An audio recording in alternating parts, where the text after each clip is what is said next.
जय श्री कृष्ण। प्रिय मित्र हो, आज हम देखने वाले हैं संपूर्णता का रास्ता ही सफलता तक जाता है। यह परम पवित्र अध्याय। मित्र हो, जीवन में ऐसी मोटिवेशनल बातें सुनने से मनुष्य को सुख, संपन्नता, ऐश्वर्य मिल सकता है।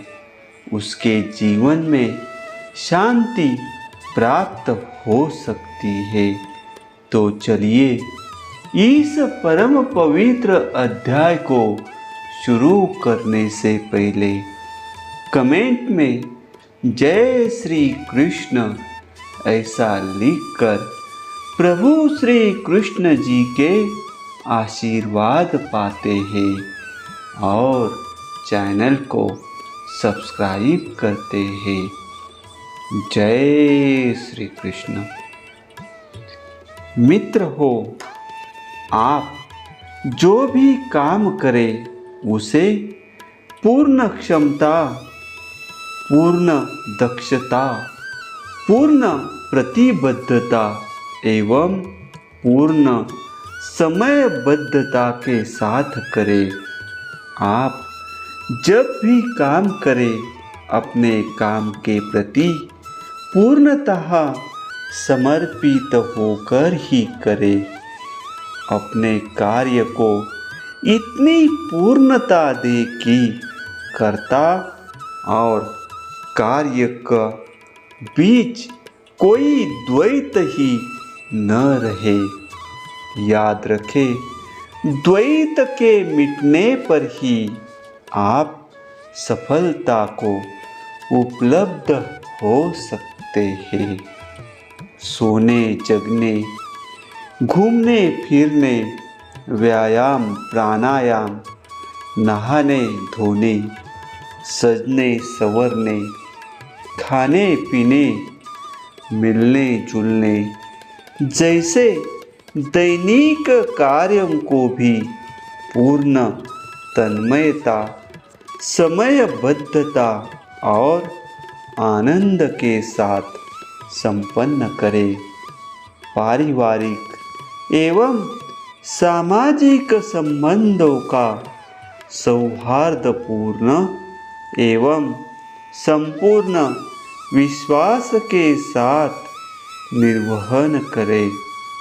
थोड़ा सा अधूरापन ही दिन भर के कार्यों को प्रभावित कर देता है।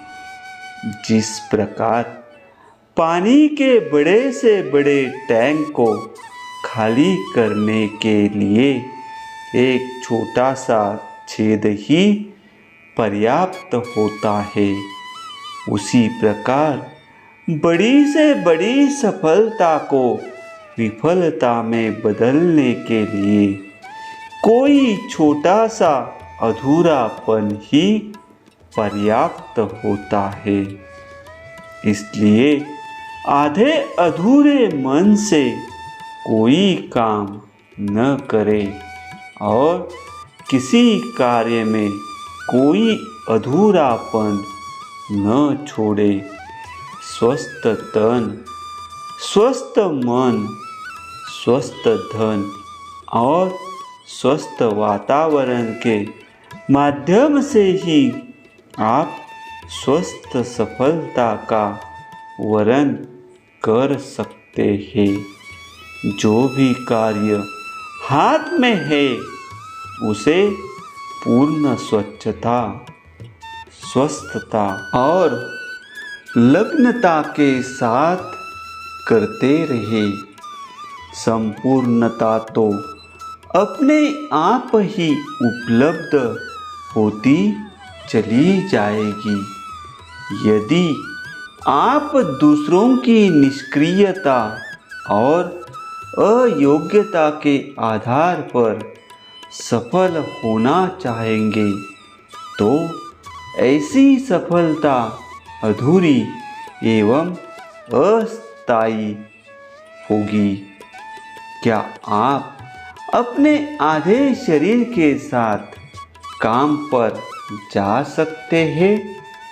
क्या आप अपने आधे अधूरे दिमाग के साथ परीक्षा भवन में जा सकते हैं? क्या आप अपने अधूरे मन के साथ काम करते हुए पूरी सफलता पा सकते हैं? हरगिज़ नहीं। इसलिए जो भी कार्य करे पूरे तन मन और मस्तिष्क के साथ करे। यही समग्रता है और समग्रता ही सफलता है। हमारी आंतरिक शक्तियाँ हमें कठिनाइयों से उबारने में सक्षम है, बशर्ते कि हम इनका समग्र, समुचित और सही समय पर सदुपयोग करने में दक्ष हो। हमारी दक्षता ही हमारे कार्यों की गुणवत्ता का मापदंड होती है और दक्षता काम करने पर ही अर्जित हो सकती है। इसलिए अपने उपलब्ध संसाधनों के साथ समग्रता से कार्य करते चले। दक्षता तो स्वतः ही प्राप्त होती चली जाएगी और दक्षता के आगे आपकी छोटी मोटी कमजोरियाँ गौण हो जाएगी। खंड खंड नहीं अखंड को स्वीकार करे। पिंड पिंड नहीं समूचे ब्रह्मांड को अंगीकार करे। पूर्णता के मार्ग में विद्यमान पाखंड रूपी अवरोधों की अपनी अखंडता से पार करे। याद रखें, अखंड ही खंडित होने पर विस्फोटक बन जाता है। इसलिए अपने किसी भी कार्य को विस्फोटक न बनाए। समग्रता के साथ अपनी अखंडता को उपयोगी बनाते चले। अपनी क्षमताओं का समग्र विकास करें। अपनी दक्षताओं पर पूरा विश्वास करें। पूरा काम करें और पूरा विश्राम करें।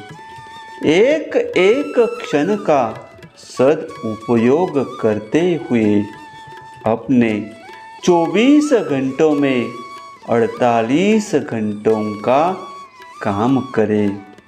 याद रखें, समग्रता के बिना व्यस्तता व्यर्थ है और महज व्यस्त रहने से ही सफलता नहीं मिलती। समग्रता के साथ व्यस्त रहने वाला ही कुछ सार्थक कर सकता है।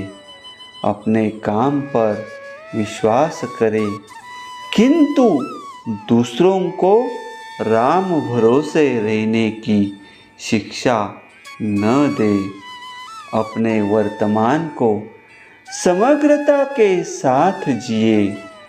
हर बूंद को सागर समझकर पिए और तब जो कुछ भी उपलब्ध होगा वह संपूर्णता से आबद्ध होगा। याद रखें, आपकी सभी निधियों को चुराया जा सकता है, किंतु सिद्धियों और प्रसिद्धियों को चुराया नहीं जा सकता। आपका सब कुछ चुराया जा सकता है, किंतु आपकी क्षमताओं और दक्षताओं को चुराया नहीं जा सकता। जो भी करे समग्रता के साथ करे, भले ही चूहे दानियों ही सही। अगर आप इन्हें दूसरों से बेहतर बनाते हैं तो आपकी चूहे दानियाँ औरों से अधिक बिकेगी। मित्र हो, इसका एक दृष्टांत देखते हैं। महान वैज्ञानिक मैडम क्यूरी एक सवाल को कई दिनों से हल कर रही थी, किंतु हल नहीं हो पा रहा था। एक दिन सोने से पहले मैडम ने सवाल को हल करना चाहा। कागज पर बार बार कुछ लिखा, किंतु पूरी तरह हल नहीं हुआ। हल के नज़दीक तो पहुंच गई थी, किंतु गणना में कहीं गड़बड़ी थी। हार कर मैडम ने कागज को सिरहाने रखा और सो गई। सुबह उठने पर जब मैडम क्यूरी ने कागज उठाकर देखा तो हैरान रह गई। सवाल तो हल हो चुका था। समझ में नहीं आ रहा था कि रात में इसे हल किसने किया, लेकिन जब गौर से देखा तो पता चला कि कागज पर लिखावट उसी की थी। इस पर मैडम और भी आश्चर्यचकित थी कि उसने कब और कैसे लिखा। उसे तो कुछ याद भी नहीं था, किंतु यह सच ही था कि सवाल मैडम ने ही हल किया था। रात को कोई सपना आया होगा और सपने में ही हल मिल गया होगा। मैडम ने नींद में ही कागज पर कुछ लिखा और सो गई। अर्थात सफलता के लिए पूर्ण समर्पण अपेक्षित है।